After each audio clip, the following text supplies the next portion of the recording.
Infrastruttura Malta rċiviet 3 offerti għal bini ta' pont għal mixi u r-roti u aċċessibbli anke għal persuni b'diżabilità fil-Blat tal-Bajda biswit il-Kappella tal-Mużew.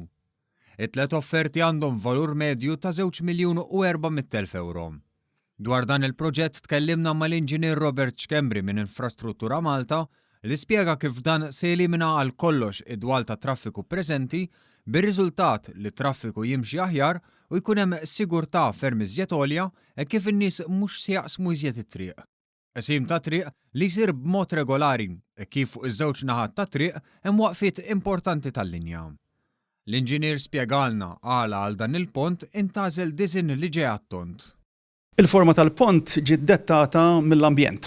Bħalma naħseb kulħadd jaf hemmhekk hemm siġar li huma maturi u biex nevitaw l-inqaċtu neħħu siġar għamilna l-forma tal-pont forma ċirkolari biex nevitaw li inqaċtu siġar li diġà hemm fuq il-post. Issa li ntlaqgħu l-offerti jibda l-proċess ta' evalwazzjoni li se jwassal biex ix-xogħol jibda fi żmien qasir. Issa jibda l-proċess tal-evalwazzjoni.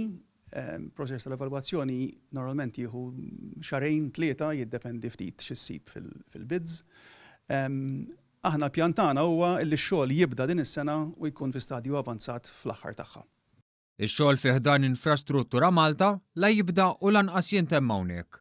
Fil-fatt l-Inġinier Xkembri spjegalna kif hemm ħidma fuq għadd ta' pontijiet oħra fosthom fi Vjall Avjazzjoni li jinsab fi stadju avvanzat ta' evalwazzjoni.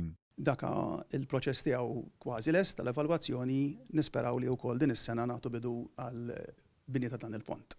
Barra minn hekk għaddejja l-ħidma għal pont assoċjat mal-proġett ta' Central Link u 3 pontijiet pedonali assoċjati mal-flyovers tal-Marsa. Fuq Facebook il-Ministru għall-Infrastruttura Ian Borg spjega kif pajjiżna qed ikompli jinvesti f'infrastruttura aktar sigura li tħajjar iżjed persuni jużaw mezzi tal-ivvjaġġar alternattivi u iktar sostenibbli.